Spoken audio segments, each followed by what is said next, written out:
બીજું કંઈ જ નથી.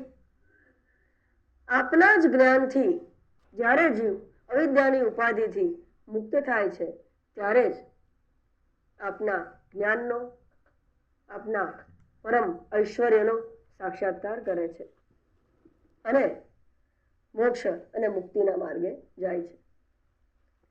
આ પ્રાર્થનામાં ગજેન્દ્રજીની જે પ્રાર્થના છે એમાં પરમાત્માનું સગુણ સાકાર અને નિર્ગુણ નિરાકાર બંને રૂપની વ્યાખ્યા આવી જાય છે.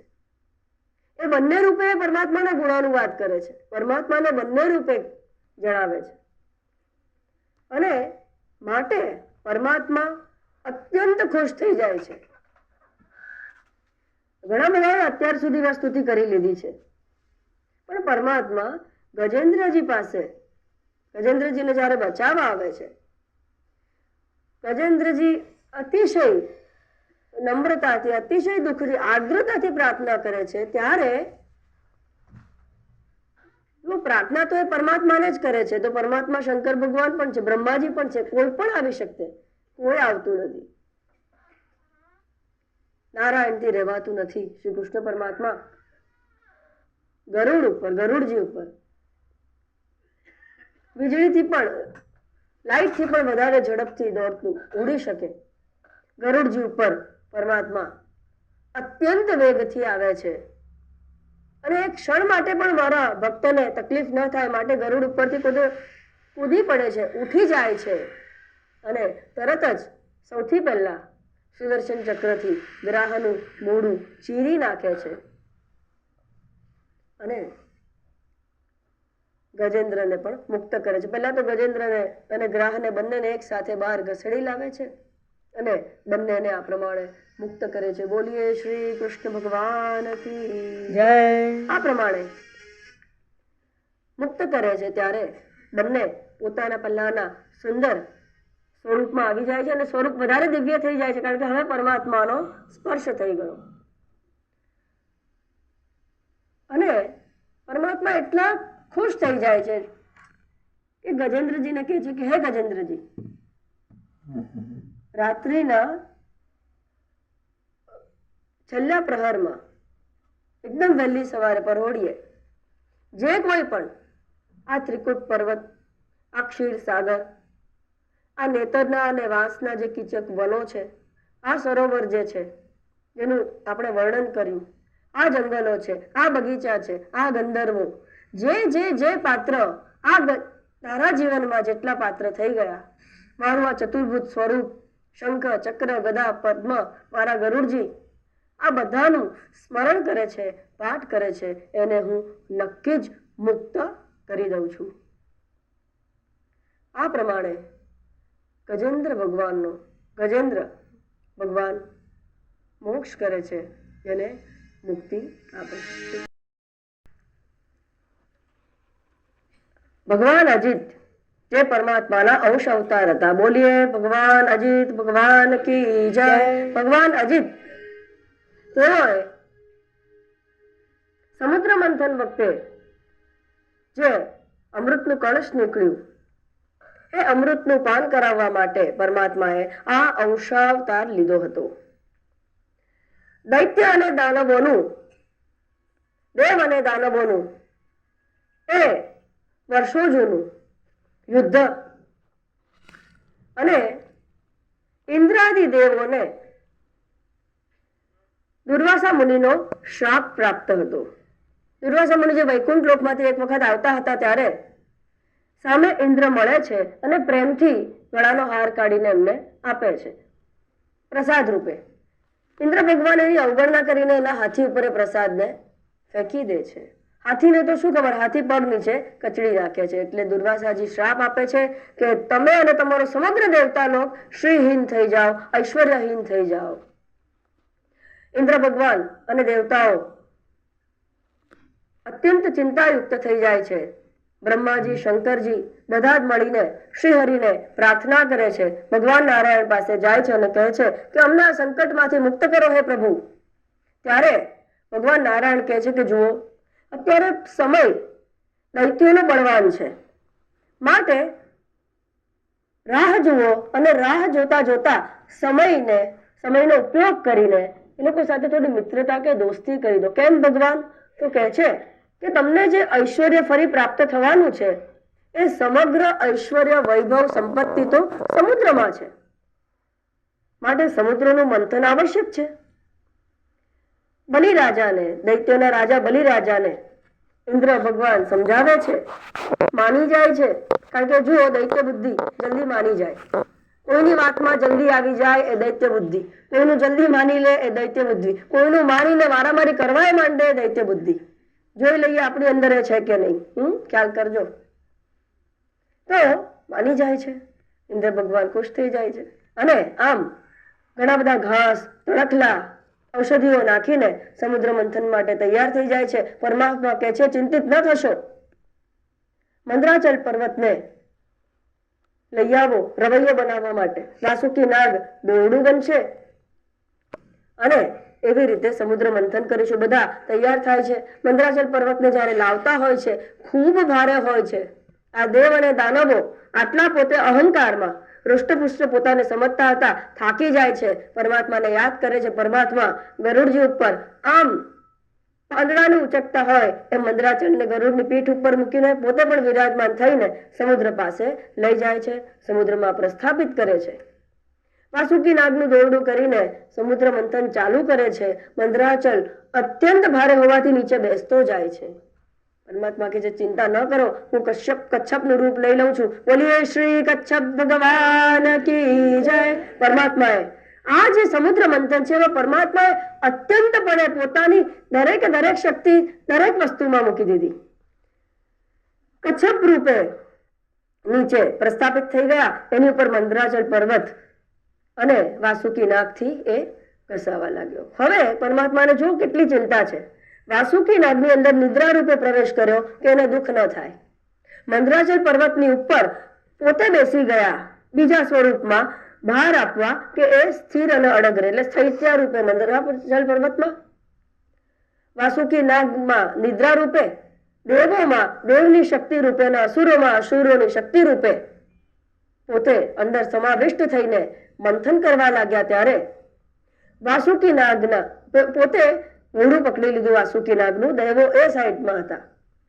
એટલે જુઓ, જ્યારે દૈત્ય બુદ્ધિ વાળા હોય ને એની પાસે હંમેશા ઊંધું જ કામ કરાવવાનું તો ચત્તું થાય. દૈત્યો કહે છે કે ના, આ સારું હશે ને મુખની બાજુ, એટલે આ કૃષ્ણ પરમાત્મા લઈને બેઠા છે. આ વિષ્ણુ ઉપર અમને વિશ્વાસ નથી, અમને પેલું મોઢું આપો. ભગવાનને આ જ જોઈતું હતું. કારણ કે જયારે મંથન થયું ત્યારે જે વિષ જે નીકળ્યું વાસુકી નાગનું, એટલા થાકી ગયા, ગરમ ગરમ નાકમાંથી ફૂફાડા નીકળવા લાગ્યા અને ઓકાવા લાગ્યું. પૂંછડીમાંથી તો ઝેર નીકળે નહીં, ઓડામાંથી ઝેર ઓકાવા લાગ્યું અને દૈત્યો હેરાન થયા. અને સૌ પ્રથમ હળાહળ વિષ નીકળે છે. હળાહળ નામનું જે વિષ છે, હવે શંકર પરમાત્માને પ્રાર્થના કરે છે, સત સૃષ્ટિ તાંડવ રચયિતા નટરાજ રાજ નમો નમઃ. વિષનાગ માલા કંઠમાં શિર જ્ઞાન ગંગા ચંદ્રમાં. એવા એ પરમાત્મા ખૂબ જ સહજતાથી વિષપાન કરે છે. પણ સાથે પાર્વતીજી પણ ઉભા હોય છે. પાર્વતીજીને એમના જે પતિ છે, જે મહાદેવ છે, એની અંદર એમના ઐશ્વર્યમાં, એમની શક્તિમાં પૂરેપૂરી શ્રદ્ધા હોય છે. અને માટે જ આપણી ઉપર કોઈ પણ દૈવ આવે, કોઈ પણ મુશ્કેલી આવે, કોઈ પણ ભય આવે તો વિચાર કરજો કે મને સાચવે છે કોણ? મારો ખરો પતિ કોણ છે? મારો ખરો વડીલ કોણ છે? તો કે પરમાત્મા જ છે. પરમાત્મા જ મારું ઉદ્ભવ સ્થાન છે. કે પરમાત્મા જ મારું ઉદ્ભવ સ્થાન હોય તો એને બધી ખબર છે, એનું બધું ઐશ્વર્ય મને સાચવશે. માટે પાર્વતીજી પોતાના પતિ આવું હળાહળ વિષ પીએ છે પણ ઉદ્વિગ્ન થતા નથી. ખૂબ ધ્યાન રાખજો. પણ વિષ એની અસર તો થોડી કરે છે અને પરમાત્માનો કંઠ નીલવર્ણી કરે છે. બોલીએ શ્રી મહાદેવ ભગવાન કી જય. વિષ પી લીધા પછી એમાંથી કામધેનુ ગાય નીકળે છે, અશ્વ નીકળે છે. અશ્વ ઇન્દ્ર લેવા જાય છે, ભગવાન ના પાડે છે. ભગવાને કહી રાખ્યું છે કે બલિરાજાને લેવા દેજે, કારણ કે એના પછી ઐરાવત નીકળવાનો હોય છે, એ પછી ઇન્દ્રના ભાગે જાય. કૌસ્તુભ મણિ નીકળે છે. પરમાત્મા પોતાના મુકુટમાં ધારણ કરી લે છે, ગળામાં ધારણ કરી લે છે કૌસ્તુભ મણીને. એ રીતે છેલ્લે ખૂબ સુંદર એક પુરુષ અમૃતનો કળશ લઈને નીકળે છે. આ જ ભગવાન ધન્વંતરી જેણે આયુર્વેદનો પ્રચાર પ્રસાર કર્યો, આયુર્વેદના સ્થાપક. અને અમૃત લઈને જ્યારે નીકળે છે ત્યારે દૈત્ય અમૃતને ઝૂંટવી લે છે. બંને વેચવાનું હોય છે, પણ જે ઝૂંટવી લે એ દૈત્ય, કોઈનું સારું ઝૂંટવી લઈએ એ દૈત્ય. ભલે કોઈની ઉપર થોડો ઉપકાર આપણે કર્યો હોઈએ, પણ યાદ કેટલું રાખીએ છીએ, બરાબર વસૂલ કરીએ છીએ. આ વસૂલાત યાદ આવે ને, વસૂલ કરવાનું યાદ આવે. દૈત્ય વસૂલ કરો કોઈની પાસે ત્યારે સમજજો પેલો દૈત્ય ગુસ્સો છે.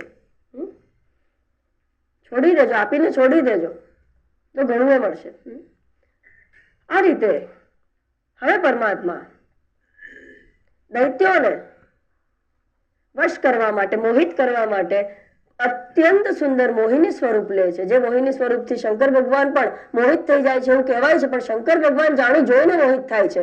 એટલો સમય એમને પેલા વિષ્ણુ ભગવાનની સાથે રહેવું હોય છે, દર્શન કરવા હોય છે. શંકર ભગવાન મોહિત થયા, આપણને એવું લાગે શું એ કેવી રીતે મોહિત થાય? કામદહમ કરુણાકર લિંગમ તત્પર્ણમામિ સદાશિવ લિંગમ. મોહિત થાય, એને તો અત્યંત પ્રેમ હતો વિષ્ણુ ભગવાનની સાથે, માટે જાણી જોઈને જાણે કે હું મોહિત થયો છું. બંને પરમાત્માઓ એવી લીલા કરે છે.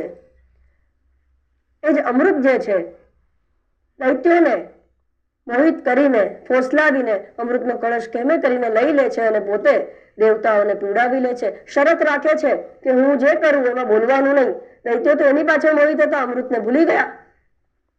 રાહુ એમાંથી વચ્ચે જઈને પંક્તિમાં બેસી જાય છે.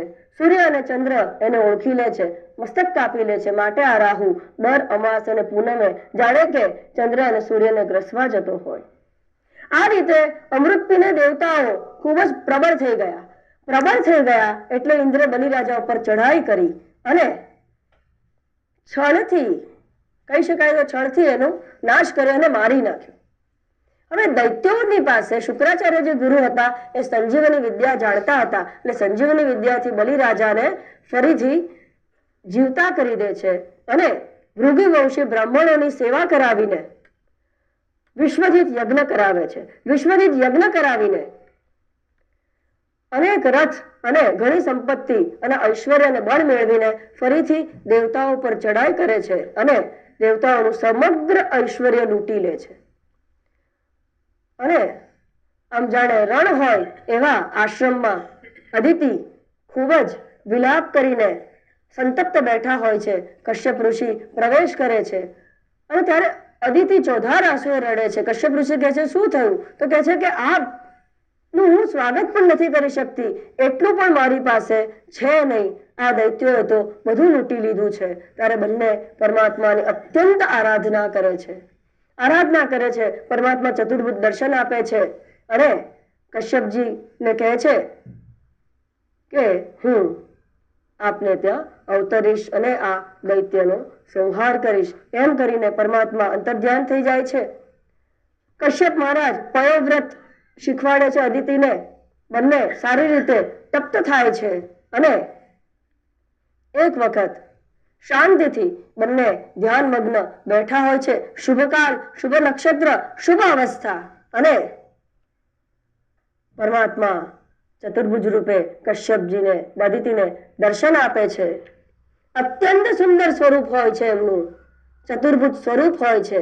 અને પછી એ પરમાત્મા એમની લીલા પાછી બદલી નાખે છે અને સુંદર મજાના નાના વામન સ્વરૂપમાં, બટુક સ્વરૂપમાં પોતે ત્યાં એમની પાસે ઉપસ્થિત થઈ જાય છે. બોલીએ શ્રી વામન ભગવાન કી જય.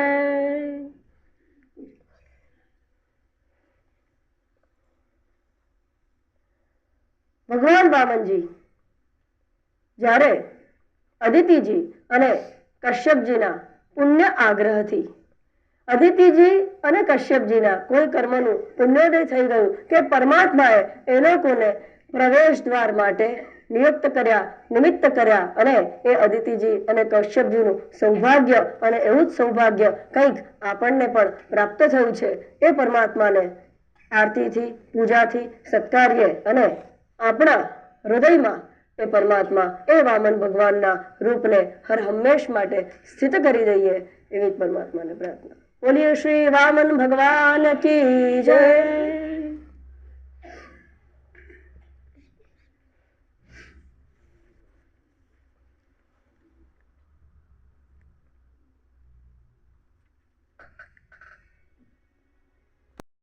यज्ञपुरुषाच्युततीर्थपाद तीर्थस्रव श्रवणमङ्गलनामधेय आपत्रलोकवृजिनो पशमोदयाद्य शन्नः क्रोधेश भगवान् नसिदीननाद।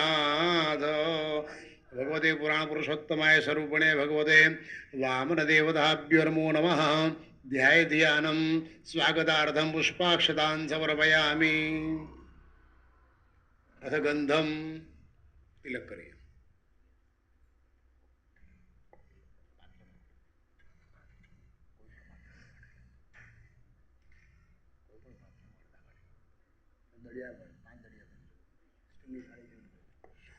गंधम समर्पयामि पुष्पाणिं समर्पयामि। मालयादिने सुगन्धिने मालत्यादिने मयि प्रभो मया निदादि पूजार्थं पुष्पाणि प्रतिगृह्यताम्। मुडुकवामन नारायणाय नमो नमः ध्यायामि। ऋतुकालोद्भवानि पुष्पाणि तुलसीपत्रं समर्पयामि। पुष्पमालिकामर्पयामि। धूपं दीपं नैवेद्यं निवेदयामि। मिष्टान्न नैवेद्यं निवेदयामि। नैवेद्यं पुरतो निधाय तदुपरि तुलसीपत्रं निधाय ओं नमो भगवते वासुदेवाय नैवेद्यं जलेन सम्प्रोक्ष्य धेनवा अमृतीकृत्य ग्रासमुद्राम्रदर्श्यो भगवन्तं ध्यायेत्। ओम